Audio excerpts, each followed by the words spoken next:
Good afternoon, everyone. As I said, my name is Nick Weston. I am head of international campaigns for companion animals at Four Paws International. For those of you who don't know Four Paws, we're a global animal welfare organization. We have offices across Europe and spanning from America to Southeast Asia to Australia. And we deal in a number of animal welfare issues. But as you're aware, I'm here today to talk to you about the illegal puppy trade in Europe, which is an issue that we've been campaigning on now for the best part of 2 decades. There'll be a lot of detail in other presentations, so I sort of see it as my role to give an overview of the scale of the illegal puppy trade. So I'd like to start, there's supposed to be a blank blue screen, don't worry. I'd like to start by presenting you with a few numbers. And let's just have a think to yourself as to whether you can guess what those numbers might mean. Of course, I'll reveal the answers. First number, 5.99 million. It's a big number. It's not the biggest one. But 5.99 million, what could that be? What could that mean in relation to the puppy trade in Europe? Next number. Thank you for speaking up. I wasn't actually expecting there was more rhetorical, but thank you. Please jump in if you know the answer. Next number, 4.6 billion. What could that number? What could that number be? 4.6 is a big billion is a big number. 5.99 million is what Four Paws estimates to be the annual demand, as somebody said there, every year in the EU, and that demand is growing. That is a demand that, as Tomasz pointed out, what the percentage of dogs are being produced by kennel club breeders and other legitimate breeders, that is a number that cannot be met by breeding dogs with properly, with all animal welfare considerations, etc. And of course, that leaves a gap wide open for the illegal trade. And 4.6 billion is what we estimate to be the value of the trade. That's the trade overall, not illegal, the overall puppy trade every year in Europe, 4.6 billion euros. So you can see that there is, with such a demand for dogs, there would be a clear appetite to cut a few corners, to put it mildly, to breed dogs to make some easy money. I have 2 more numbers for you, smaller but no less significant. 2000. I wonder what 2000 could be in relation to those other numbers. And then the final figure there, 79%. So 2000 is how many listings we have found posted per day on certain single classified ad sites. 2000 dog ads posted every day. Of course, some of these are reposts from the day before, but I think just that's per ad per site, not across Europe, per website. It's a staggering amount of advertisements for dogs. And 79% is what we estimate to be the dogs that are coming from unknown sources. So based on available figures from ministries, from the EU, thanks to the support of the FCI, we're still actually only able to establish approximately where 21% of the dogs that are entering the market come from. Now, not necessarily all of that 79% will be illegal, but I think it's a significant chunk. And it's certainly not traceable. So I'm talking here about the scale of the illegal puppy trade, but what is the illegal puppy trade? I think Tomasz has covered it briefly there, but simply, really, in broad strokes, we're talking about puppies that are bred on farms, in mills, mostly in Eastern Europe, and illegally transported to Western Europe. Of course, the illegal puppy trade does exist domestically within each country, but broadly, this is what we're talking about. Criminals exporting puppies from Bulgaria, Czech Republic, Hungary, countries across Eastern Europe, bringing them across borders and selling them for significant profits in Western European countries. They're either sold directly to buyers or sold onto puppy dealers who then sell them online. And the key word there is online. We're in the 21st century. Trade is mostly happening online now, and sort of the ease of access and the quick buy now culture that we now have in the Western world is affecting animal welfare, and that people want to buy puppies and they want to buy them now. And it really is for the puppy dealers. It's low risk and it's high profit. When we say illegal, what we really mean is this is the grey area in between. What might be legal in terms of breeding practices or ownership in one country in the EU or even outside the EU might not be legal in another country, and it's in the trade exists in between the gaps in the law. And and it's really easy to move dogs across borders. If you say these dogs belong to you, as long as you only have 5 of them at a time, it's quite easy to ship these dogs. But we're not the only ones who describe it this way. In 2021, the European Union recognized the illegal puppy trade as organized crime. And I think that term really isn't to be underestimated. When you and I think of organized crime, we might think of The Godfather or people smuggling drugs or even human trafficking. And we really are talking about a crime in the same, quite often using the same techniques and in the same scale that, as the EU says, often a large scale and sometimes with potential devastating consequences. Because nobody is safe from illegal dealers, not the buyers, and unfortunately, neither are the legitimate breeders, because they know how to operate and they are imitating you. They post cute pictures and professional text, but really, to the untrained eye and often to the trained eye, illegal ads cannot be differentiated from those that are of legitimate breeders. Consumers, quite often the problem is consumers ignore red flags, or quite often they don't know how to spot them. Four Paws, and I know also FCI, have run awareness campaigns trying to educate people on how to avoid the pitfalls of the illegal trade, but of course they do. And in many ways, it doesn't matter. It's the perfect business model. If people then go on to meet that they're an illegal puppy trader, either they don't know that that's what they're doing and they buy the dog, or they do and they feel that they're obliged to buy the dog in order to rescue it from potentially horrible conditions, which is, from an illegal puppy trader's point of view, is a perfect business model. Either nobody suspects you and you make money, or even when they do suspect you, they give you the money anyway. And it's high risk consumer behavior. There's a real desire to purchase puppies out there. As I said, that demand figure I mentioned earlier, people want puppies, and it is, from other research we've done, it's puppies that people want, and they want them now. They usually pay high prices in cash. Of course, it disables accountability and traceability of money. But they don't get a receipt, and it means that consumers might end up with sick and dying puppies, which is of course horrible for the animal.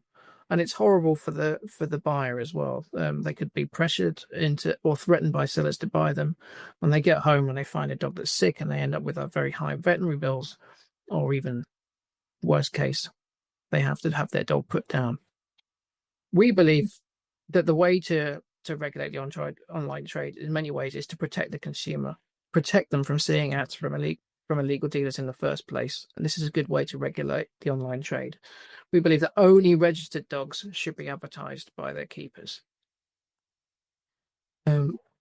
So we're here today, really, as has been mentioned before, there is a landmark opportunity in 2025 with the what's called the EU Pets proposal, which, well, I know other presenters will discuss in detail, but for us, it's significant. The idea that all dogs should be registered as a legal requirement in the EU. Most countries, this is the case, but it is not the case for all of them. And that these databases should connect to each other, I think, is vital. But we're not sure that it goes far enough in terms of what needs to be done in terms of the verification of the online market, which I will go to in more detail in a moment. But one thing we were aware of is that it's very hard to find all this information, and it's not necessarily all been in the same place before. So last year, we published a new report called The Billion Euro Industry. This is a comprehensive overview of the illegal puppy trade in Europe. Study, we looked at 21 classified marketplace ads. So in 21 of the countries, we looked at the leading classified ad site, and gives a breakdown of the laws surrounding the puppy trade in each EU state, and an argument as to why we need harmonized legislation across the Union, and our proposed solutions to fix the problem. But so vast is the issue that actually it's not just one document. This 50-page report is augmented by 9 supporting documents. You can see them all there. I won't list them all, but you may find document number 1 of particular interest. This is all the statistics we found, looking at the 21 classified ad sites, what kind of animals were being sold, what prices they were being sold for, etc., etc. And we've also given an estimation of the value of the annual demand, but broken down by the 21 member states. But we also include things like the overview of breeder registration legislation in each country and how they compare, dog sale regulations, import and export regulations. All of this can be found in one place, and we do recommend that you find some time to give it a read, which you can do at fourpaws.org.uk. Oh, sorry, fourpaws.org/billion euro puppy trade. But just to give you an overview, here's some of our key findings. There has been a dramatic increase in the demand for dogs, as I already alluded to with that 5.99 million number. It was nearly 6 million dogs needed every year to meet the demand, which is up from just over 5 million in 2019. We also did see a spike during the pandemic. Nearly 5 million dogs, equivalent to 79% of the total demand, are estimated to come from unknown or illegal sources. That is a staggering amount of the trade, which is not currently being accounted for, which desperately needs to be regulated by this new EU law. There are substantial profits for illegal dealers. As I said, the trade is worth 4.6 billion euros annually. There's a lot of money there to be made, and quite easily at the moment, by illegal dealers. And of course, animal welfare concerns, which is at the heart of it for us, is that these dogs are often bred in low welfare conditions, as you can see in that picture there on the right. Of course, these welfare conditions and how they are bred often lead to high rates of dog illness. And these dog illness and the consequences of that are often passed on to the owner with high emotional distress and high veterinary costs for new owner. So there is traceability issues. There's a lack of unified law. Means there's significant gaps in the traceability of pets and sellers. These are loopholes that are being exploited en masse by illegal dealers. And a high volume of ads. I mentioned the 2000 statistic at the beginning of the presentation. In one country, we found that there were 4,000 ads being posted per day. It is a highly competitive market, and corners are being cut everywhere in order to get the dogs in front of buyers. And really, when I say dogs, we're talking about puppies. According to our research, on average, 4 out of 5 dog ads were for puppies. So we're talking about brand new dogs that are being bred to meet the demand, dogs that are not being fulfilled. This demand is not being fulfilled by adoptions or the rehoming of older dogs. It is new puppies entering the market. So what's the solution? Well, we have 3 main asks in our report. First one is mandatory identification for all dogs and cats as well. There needs to be a robust system requiring all breeders, keepers, and sellers to register their dogs from birth. We've also have a veterinary, as a side note, have a paper that's been signed off by many vets, including for Cava, which we believe that actually microchipping can take place much earlier than it currently is being done, which should solve also a lot of problems when it comes to selling people. When you need to sell the dogs, we know they are listed as puppies. But we believe they really do need to be registered from birth. This would ensure accountability and traceability of dogs throughout their lifespan. And again, that's the key thing, from when they are born, and they're born with their owner being the breeder, when they move from one owner and maybe even to another, that life can be traced and monitored. A puppy advertisement registration and verification system. I've got a much catchier name for that in a minute. But we believe a verification process for online dogs is vital. And what I mean by that is prior verification, that the dogs, it is verified that the person selling the dog is the owner of the dog, and that this needs to happen before any advertisement can go live. We believe this is best for the dog welfare. Of course, I think this is good for consumers. It protects them, but it also protects legitimate breeders. If only legitimate breeders have access to the market, they're no longer competing with the illegal dealers. It's a much safer and better environment for everyone. and also enhanced database interoperability. What we mean by that is there are multiple databases, potentially multiple in individual countries, in which people registered their dogs, but they don't really talk to each other. If I use a non-puppy trade example, if you were, say, on holiday in Spain, and God forbid you lost your dog, and you were, say, traveling, you're on Spain, you were from Norway, but you're on holiday in Spain, you lose your dog, you go home. One day, a day after you get there, somebody finds your dog, they scan the microchip, and at the moment, they cannot then relocate that dog back to its home. Of course, with database interoperability, the database is communicating with each other, that would be possible. And actually, then we would be able to, same for the law enforcement officials, they'd be able to see where the dog has come from and trace it back to its owner. If they're a legitimate breeder, it's not a problem. If they are illegitimate, then they've got something to worry about. But I just want to take a minute here, and also it gives me an opportunity to stop talking and play you a video. Just talk about our puppy advertisement registration verification system, or what we call VeriPet. So the idea is based on the theory that if at the moment you can, as I mentioned, you cannot differentiate between a legitimate puppy advertisement and one done by an illegal dealer. And what we'd like to do is block the illegal dealers from entering the marketplace at all. And we believe with mandatory INR across the union and a system here that basically communicates, it's a two-step verification system, much like when you log onto the bank, onto your banking.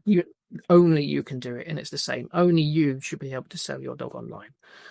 But I've got a little video here that saves you having to listen to me for a few minutes, that should explain it much better.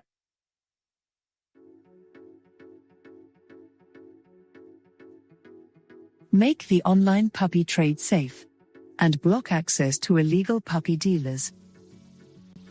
How? Only microchipped and registered dogs can be sold online by traceable sellers. EuroPetNet and Four Paws introduce VeriPet. VeriPet is an innovative technical solution to help classified ad sites combat the illegal puppy trade. VeriPet is implemented by Four Paws and EuroPetNet in partnership with pet registration databases and classified ad sites. So, how does VeriPet work? When registering a dog's microchip in a pet registration database, the dog's owners must be verified first. Registration must be done by a vet or other authorized professional. When placing an advertisement online, the seller must enter the puppy's microchip number into the classified site. The advertising site checks the microchip number via the pet microchip registration database. Classified sites must ensure the verification checks cannot be bypassed, and only ads for verified dogs can be published. After the microchip number is checked successfully, a PIN code is sent to the registered owner's phone. The owner enters the PIN on the advert. The owner has now been verified and the advert goes live on the classified site. If the owner does not pass verification, then the ad will not be published. Benefits of VeriPet: allows only responsible sellers, blocks illegal sellers, helps authorities trace illegal activities, increases consumer protection, improves animal welfare, and reduces the illegal puppy trade.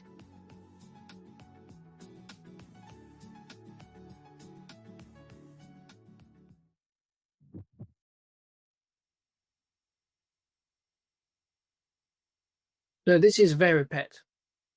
As you said there, this is essentially it's an authentication system, ensuring only animals registered to the seller can be advertised.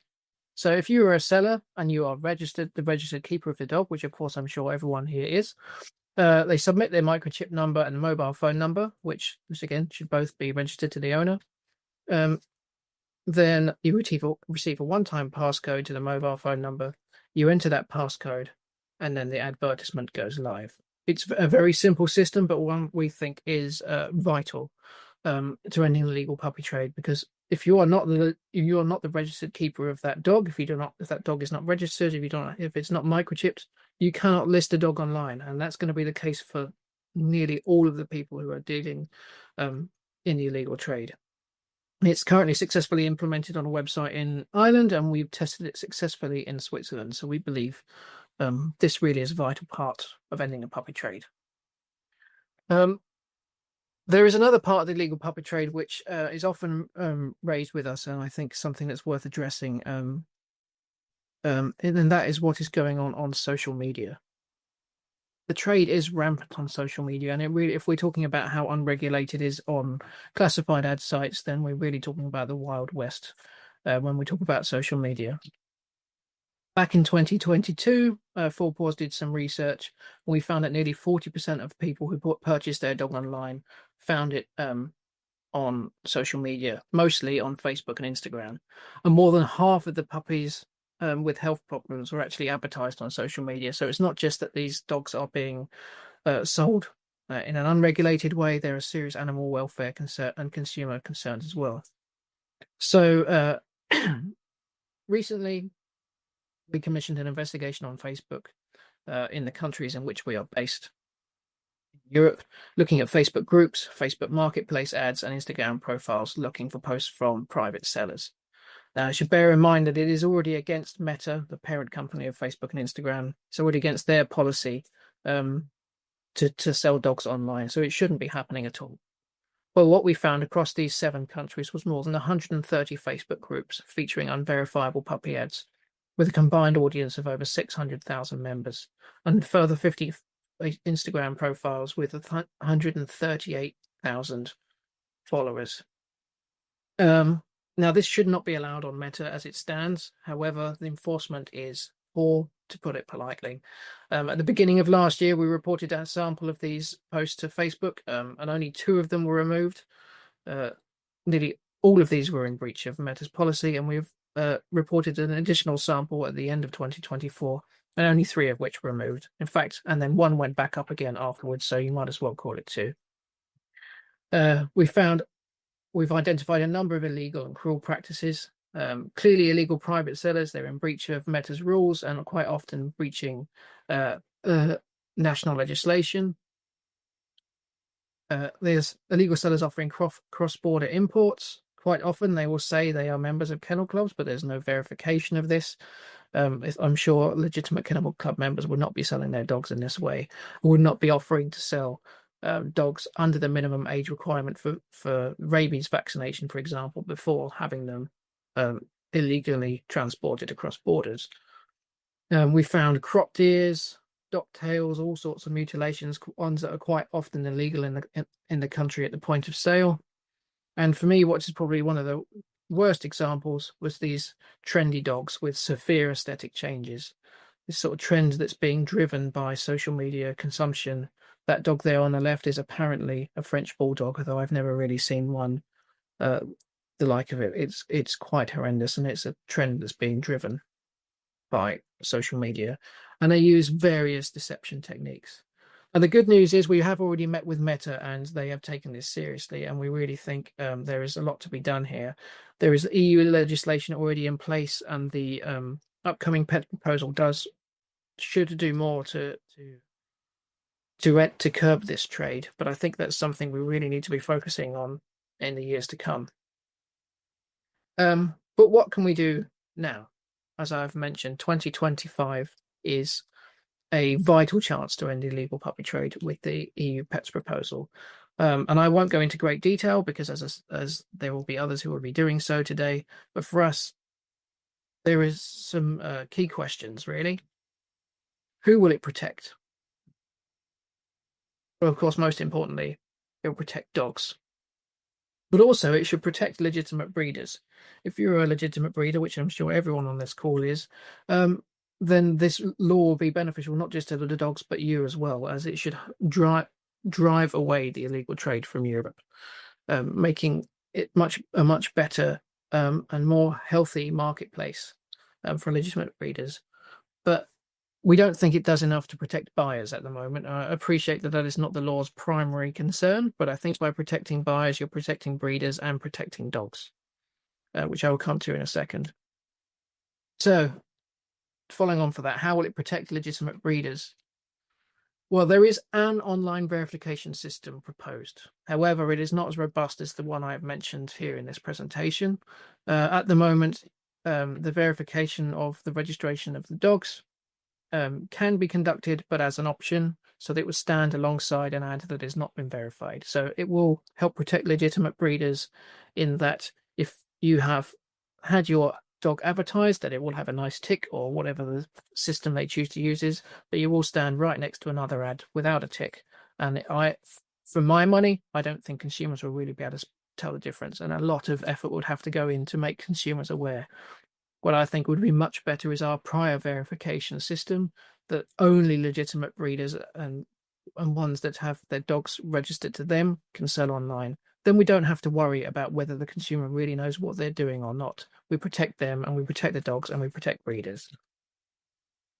So how can it be improved? As I said, well, first of all, we'd like to see all cats and dogs registered, not just the ones that are pets. We think ones that are strays should be registered as well. Again, otherwise this provides a significant loophole for illegal traders to operate through.